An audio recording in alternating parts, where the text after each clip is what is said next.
Hello, very good morning to all the students. Hope so कि आप सब बहुत बढ़िया से होंगे। तो आज हम नैनी केयर में जो हमारा एल्डर केयर का जो टॉपिक है मेन, तो आज वहीं से हम स्टार्ट करते हैं। तो तो होप सो कि आज हम जो नेक्स्ट ये टॉपिक प्रोसीड कर रहे हैं आपको अच्छा लगेगा। एंड अभी हम बात कर लेते हैं एल्डर केयर की। ठीक है, तो जैसे हम एक बच्चे का ध्यान रखते हैं, उसकी केयर करते हैं, उसी तरीके से जो एल्डर है, ठीक है, तो उनका भी बहुत इम्पोर्टेंट रोल है हमारे यहाँ पे। जैसे समाज लगा लो हमारा, तो वहाँ पे मतलब जब बच्चे का बर्थ होता है तो उसके बाद उसे धीरे धीरे बड़ा भी होना है। उसके बाद फिर ये एक लाइफ की फेजेस हैं कि death death is the truth. तो डेथ भी होनी है, तो डेथ होने से पहले जिस एज से हम निकलते हैं, जो हमारी एल्डर एज होती है, उसको उसके बारे में हम डिस्कस करेंगे। जो एल्डरली मतलब पर्सन होते हैं नियर अबाउट, ये हर एक का अपना अलग मानना है। तो बट अगर हम थेरेटिकल एज स्टडी करते हैं तो 65 ईयर्स एज है जो, वो यहाँ पे हम मतलब एल्डर में काउंट करते हैं उसके। तो वहाँ पे जो है मतलब उसकी जो ओल्ड एज है वो बिगन होनी स्टार्ट हो जाती है। तो ये कोई मैजिकल डे नहीं होता, ये कोई साल नहीं होता। ठीक है, कुछ पर्सन ऐसे भी हैं जो 65 इवन 70 प्लस एज के हैं, जिनका हेल्थ जो है बहुत अच्छा है, अच्छे से चल पा रहे हैं, अच्छे से खा रहे हैं, अच्छे से कंज्यूम कर रहे हैं, हर एक चीज को डाइजेस्ट कर रहे हैं।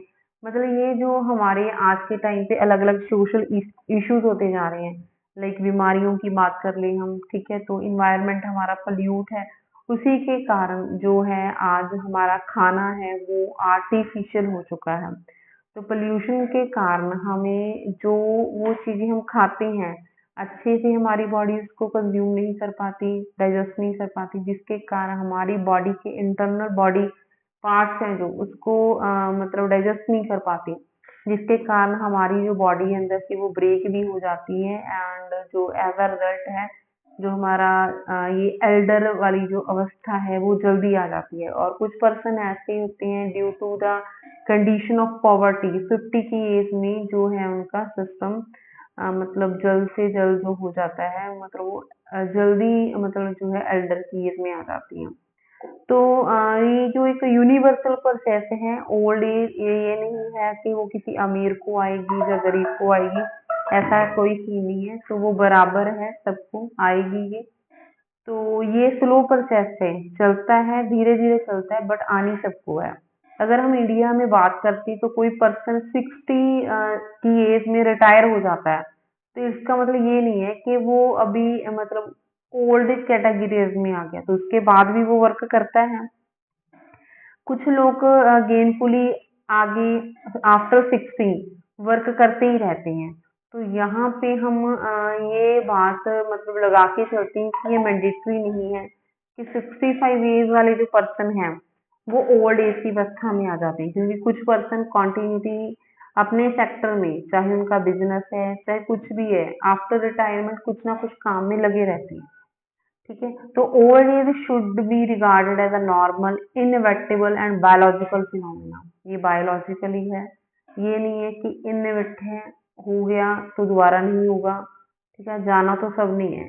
The care of the age is called geriatrics. ठीक है, तो जो हम इसकी केयर करते हैं तो उसको हम ये जीरियाट्रिक्स वर्ड के साथ जो है मतलब यूज करते हैं, बोलते हैं। The elderly and the ageing process. ठीक है, एजिंग हमें पता है ये एक लाइफ लॉन्ग प्रोसेस है, प्रेपरेशन होती है of the entire population for the later stages of the life should be at the integral part of the physical, social, cultural, spiritual, economic and health sector। बहुत सी ऐसी चीजें हैं, अगर हम health issue में आ रही हैं तो वो इसको इफेक्ट कर रही हैं।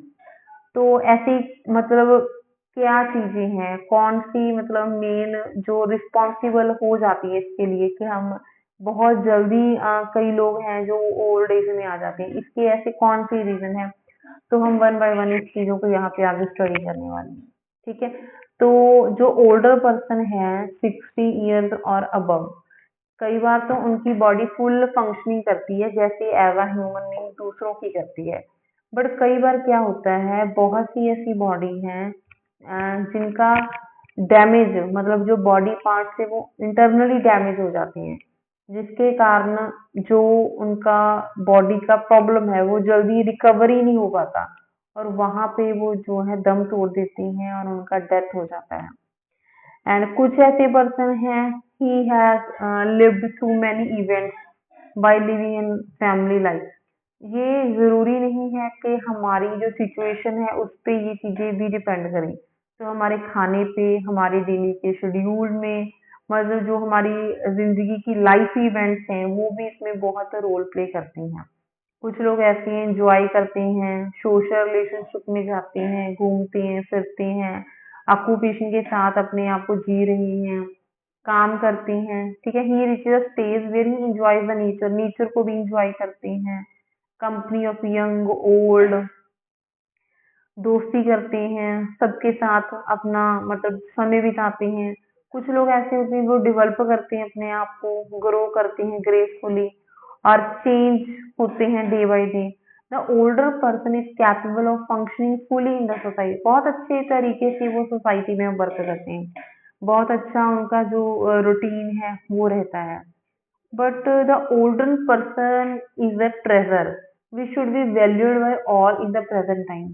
हर एक की वो भी वैल्यू रखते हैं कि हाँ जी ये पर्सन मेरे लिए इम्पोर्टेंट है, या फिर अगर उनके लिहाजे से ये बात करें तो वो भी ध्यान रखते हैं कि हाँ मेरा सोसाइटी में कोई रोल है, तो उनको भी इन चीज पे प्राउड होता है, तो उनको लगता है कि वो मेरी भी रिस्पेक्ट कर रहा है और मैं भी उसकी रिस्पेक्ट कर रहा हूँ।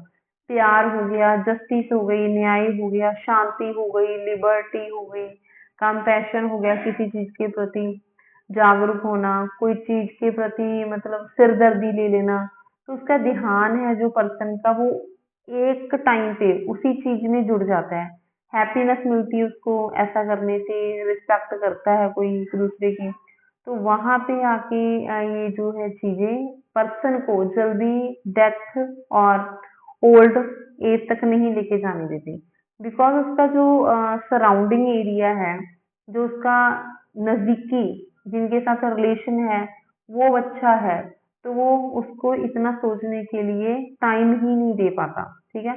तो उसको लगता है कि मतलब मेरा टाइम पास हो रहा है और मैं बिजी हूँ, और मेरे पास जो भी मेरा सोसाइटी है या फिर मेरा जिस किसी के साथ भी कोई नाता है वो मेरा अच्छा है, खुशी भरा है, तो वो इन चीजों को इग्नोर कर देता है और इस चीजों के बारे में वो सोचता भी नहीं है, ठीक है।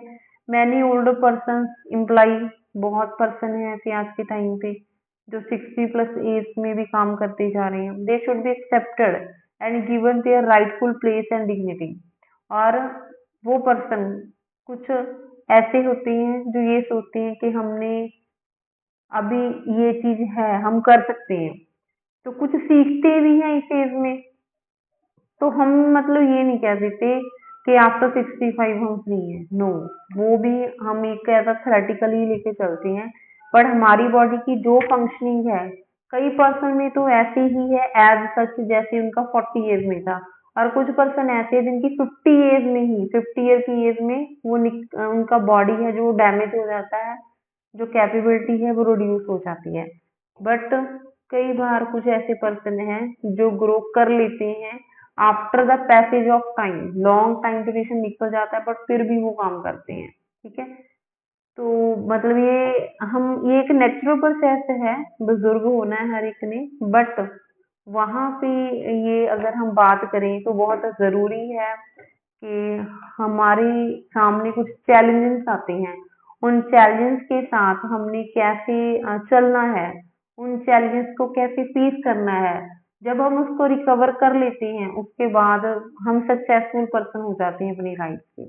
एजिंग प्रोसेस में हमें बहुत टाइम लग जाता है, ये स्लो प्रोसेस है, होली होली चलता है, रिड्यूस होता है हमारी बॉडी की भी बहुत सी चीजें, ठीक है। हमारी फिजिकल एनर्जी है, हमारी काम करने की समर्था है, वो भी कम होती जाती है, ठीक है। बहुत ही साइकोलॉजिकली ब्रेनी हमें हमारी बॉडी में कुछ चेंजेस आती हैं, जैसे मान के चलिए हमारी जो सोचने समझने की क्षमता है वो बहुत अच्छी होती है पहले 30 की, अगर हम बात करें 30-40 की रेंज में, तो उसके बाद वो धीरे धीरे मतलब डैमेज होना शुरू हो जाती है साइकोलॉजिकली। हमें प्रॉब्लम होनी स्टार्ट हो जाती है। तो एजिंग प्रोसेस ये एक नॉर्मल डेवलपमेंट चेंजेस, हमारी जो बॉडी का डेवलपमेंट हुआ था उसमें धीरे धीरे थोड़ी थोड़ी चेंजेस आनी स्टार्ट हो जाती हैं। तो होता है बट धीरे धीरे होता है। It is an also an individual process and the speed of changes difference in different individual, but हर एक की बॉडी की कैपेसिटी के अकॉर्डिंग हर एक बॉडी का एक अपना अलग रूट होता है, सीन होता है। कुछ पर्सन किसी चीज को कैसे किस तरीके से लेते हैं और कुछ पर्सन किसी तरीके से लेते हैं। तो यहाँ पे ये जो चीजें हैं हम देखते हैं। तो जरूरी नहीं है कि कोई 50 में होता है, कोई 60 में होता है या 70 में होता है। और अगर हम बात करें कि ऐसी कौन सी प्रोसेस है अगर हमारी जो एजिंग को इफेक्ट करती हैं, तो उसमें फर्स्ट आ जाता है हमारा हेरिडिटी। कुछ पर्सन बहुत जो है लंबी आयु जीते हैं, ठीक है। और this is due to the change in the chromosomes, due to the change of DNA. DNA पे डिपेंड करता है। हमारे कुछ जेनेटिक फैक्टर्स हैं जैसे मदर फादर के हो गए, तो वो बच्चे में आते हैं, जिसके कारण जो है उनका बॉडी का जो काम करने का समर्थ है वो उस पे ही डिपेंड करता है। कईयों में बहुत सी क्षमता होती है, कुछ बहुत एक्टिव होते हैं, ठीक है।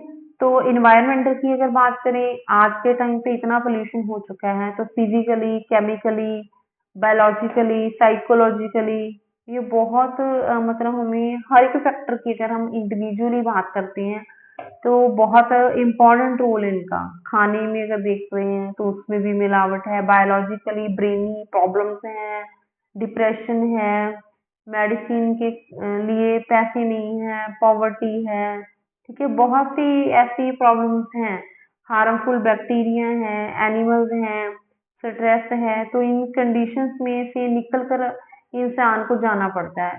तो ये इन्वायरमेंट की अगर बात करें तो उसमें हमें ये जो प्रॉब्लम्स है वो फेस करनी पड़ रही हैं, ठीक है। तो do you know what changes take place during the ageing process, क्या क्या प्रोसेस में चेंजेस आती हैं। देखो अगर हम देखें तो जो हमारी स्किन होती है ये ड्राई हो जाती है, ठीक है, रिंकल्स आती हैं फेस पे, ठीक है। जैसे जैसे हमारी बॉडी और स्किन के जो सेल हैं वो डैमेज होने स्टार्ट हो जाते हैं, तो वहां उसके बाद उसकी रिपेयरिंग नहीं होती। अगर रिपेयरिंग नहीं होएगी तो नए सेल नहीं बनते बॉडी में, ठीक है। तो बॉडी की जो एक्टोमीजो है ये नए सेल बनाने बंद कर देती है, जिसके कारण हमारी बॉडी में रिंकल्स आ जाती हैं, ठीक है। ठीक है, बिकॉज हमें प्रॉब्लम्स है, हमारी स्किन को प्रॉब्लम है। और उसके एक्सेप्ट हमारे जो दांत हैं, हमारा डेंटाइन हो गया, जहाँ हमारे खाने का जो दांतों की जो स्ट्रक्चर है, वो दांत ड्यू टू एजिंग कैल्शियम नहीं होता उनमें, जिसके कारण वो गिरना स्टार्ट कर देते हैं। बोन्स हो गई, हमारी हड्डियां हो गई, ठीक है, ऑस्टियोपोरोसिस हो जाता है, कार्टिलेज है जैसे वो टूट जाती हैं, लॉस हो जाती हैं, टिश्यू है जो उनका वो ब्रेक होना स्टार्ट हो जाता है, जिसके कारण हमें आगे जाके बहुत सी प्रॉब्लम आ जाती है, ठीक है। मसल्स में प्रॉब्लम आती है, हमारी नर्वस सिस्टम में जो न्यूरॉन्स होते हैं, हमारे ब्रेन में न्यूरॉन्स जो अपना काम करना है वो बंद कर देते हैं। स्पाइनल कॉर्ड में प्रॉब्लम्स आती है। मतलब ऐसी बहुत सी चेंजेस है हमारी बॉडी में जो आती हैं day by day in the old age after 55 years. तो अगर हमारी बॉडी के एक सिस्टम में कोई भी ऐसा पार्ट जिसमें प्रॉब्लम आ गई तो हमारी सारी बॉडी को हिलाकर रख देता है, जिसके कारण हमें जल्दी एल्डर एज में हम आ जाती हैं और हमें केयर करने की वहां पे जो है एक पर्सन की नीड रहती है। तो यहाँ पे जो हमारी बॉडी है ये बेबस हो जाती है, तो बिकॉज हर एक बॉडी का जो सिस्टम है वो काम करना बंद कर देता है, ठीक है। फिजिकली हेल्थ प्रॉब्लम्स आती हैं हमें, डिजीजेस होते हैं, क्रॉनिक डीजेनरेटिव डिजीजेस जैसे हाइपरटेंशन हो गया, बीपी बढ़ गया, हार्ट की प्रॉब्लम्स हो जाती हैं, सुनने की हमारी जो है आंखों की देखने की रोशनी, निमोनिया हो जाता है, आर्थराइटिस हो गया, ऑस्टियोआर्थराइटिस, बोन कार्टिलेज ये सब फ्रैक्चर हो जाती हैं, ठीक है। ऑर्थोपेडिक हो जाता है, मसल्स हमारे हैं जो वो वीक हो जाते हैं, ठीक है। तो this is due to the deficiency of vitamin D है वो बॉडी में कम हो जाता है, कैल्शियम है वो जो गिरना स्टार्ट हो जाता है। तो यहाँ पे आके ये जो प्रॉब्लम्स हैं वो हमें फेस करनी पड़ती हैं, ठीक है, विच में cause death if not treated earlier. अगर हम इनका ध्यान के साथ हम इलाज नहीं करते हैं टाइम रहते, तो उसके बाद हमारी इमीडिएट डेथ हो जाता है। ठीक है, तो chronic diseases create adjustment problems for the elderly. Many of these problems can cause pain, discomfort and require long term treatment. कुछ ऐसे होते हैं डिजीजेस, अगर हमें ये प्रॉब्लम हो भी जाती है, या तो उनको हील होने में लंबा टाइम लगता है, लॉन्ग टाइम लगता है, और जहाँ फिर ये बहुत कॉस्टली होते हैं, जिसके कारण इंसान के साथ आगे लेके ही चल ही नहीं सकता। और कई बार ऐसा होता है किसी का कोई पिल ही नहीं है, दवाई ही नहीं है, कोई ऑपरेशन नहीं है, कोई थेरेपी नहीं है, तो उस केस में जो एल्डर है वो बेबस हो जाता है, और वहां पे हमें जो है प्रॉब्लम है इसकी वो ज्यादा हो जाती है। तो फिजिकली हेल्थ प्रॉब्लम्स में हमें बहुत सी ऐसी प्रॉब्लम हो जाती हैं, जैसे यहाँ पे देखो ऑस्टियोपोरोसिस दिखाया हुआ है, जैसे बोन लॉस हो जाता है हमारा, फ्रैक्चर आ जाता है। ठीक है, कैल्शियम नहीं होता, कोई एक्सरसाइज नहीं हो पाती। ठीक है, जिसके कारण